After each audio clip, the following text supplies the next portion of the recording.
To anyone familiar with the work of the great Iranian director Abbas Kiarostami, this shot is perhaps the most instantly recognizable image from his films. It shows an 8-year-old boy, Ahmed, running up a hill on his way to a nearby village. He has accidentally taken home his friend's school notebook, and the boy is in danger of expulsion if Ahmed doesn't return it. The shot exemplifies some of the key characteristics of Kiarostami's films. Cityscapes, and particularly landscapes, play a huge role in his stories. His characters are frequently on the move through these landscapes, on foot in Ahmed's case, and in cars and on motorcycles in the subsequent films. Kiarostami's stories tend to be simple. The premise that Ahmed must return the notebook is essentially all there is to the plot. Throughout the film, Ahmed just continues his efforts to find his friend. That simplicity, however, is balanced by an intense, in-depth attention to character that engages our sympathies and leads to a complexity based on our suspense about what will happen to them.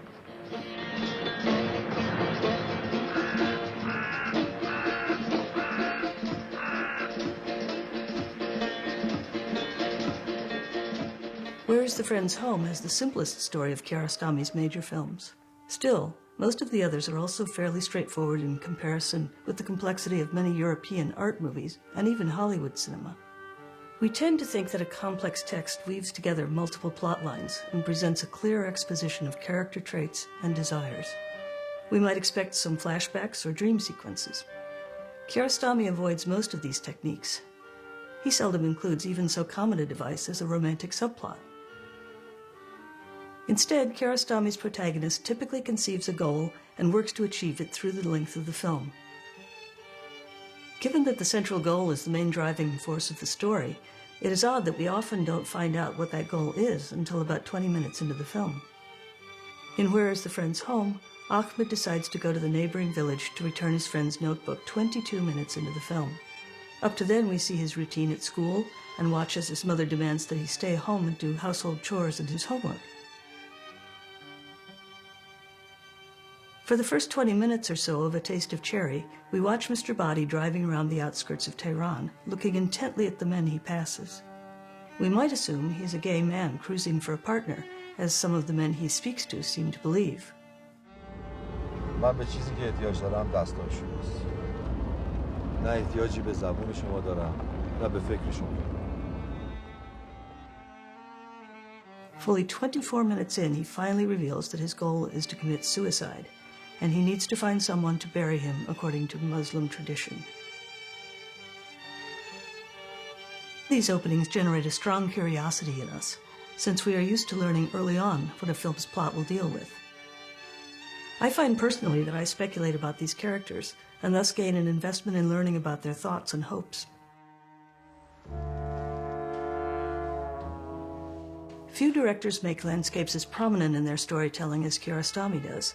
He is one of the few auteurs whose films are strongly associated with a specific area and type of landscape.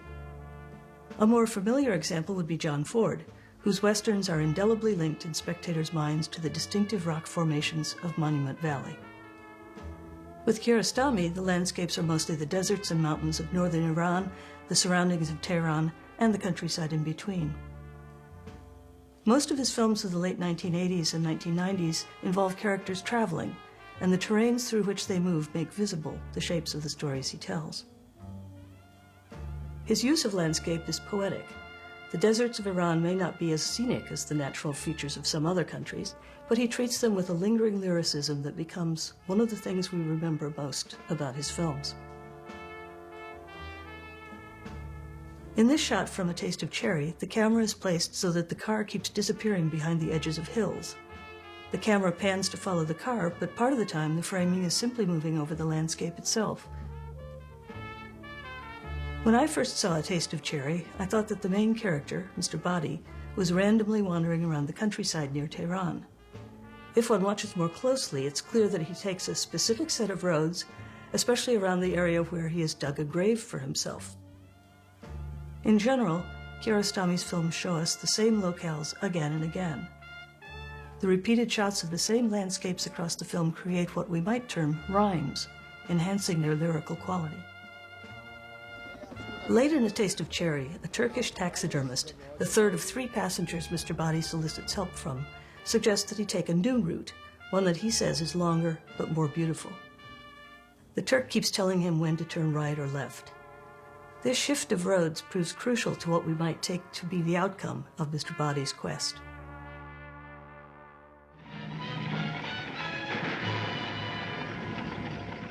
In what we think of as conventional suspense films, the main characters get into a tense situation, there's suspense, and then they get out of it. Then there's another action scene with a new source of suspense, and that's resolved, and so on up to the climax. With Kiarostami, a suspenseful situation is set up and just keeps operating until the end. It could be a seemingly small problem, as Ahmed needing to return his friend's notebook. Kiarostami can be playful about keeping us in suspense. There's a moment in Where is the Friend's Home when Ahmed thinks he has found his friend. The family in the house has the right last name. The boy he sees is wearing the right colored trousers and is about the right size, but he emerges from the house carrying a shutter that hides his face. It's a frustrating moment for us, because by now we are deeply absorbed in Ahmed's quest and really hope that he has found his friend. The boy doesn't lower the shutter until he's standing behind a donkey, so our discovery of whether he's the right boy is further delayed. Kiarostami demonstrates that you don't need ticking bombs or end-of-the-world threats to generate suspense. As we get accustomed to his simple, deliberate presentation of the story, we become deeply concerned with whether Ahmed returns the notebook. In A Taste of Cherry, we wonder whether Body will find someone to help him commit suicide, and indeed, whether he will ultimately carry through his plan. If you're about to watch your first Kiarostami film, you're in for a treat. If you're already familiar with Kiarostami, you know that your understanding and pleasure only deepen with repeat viewings.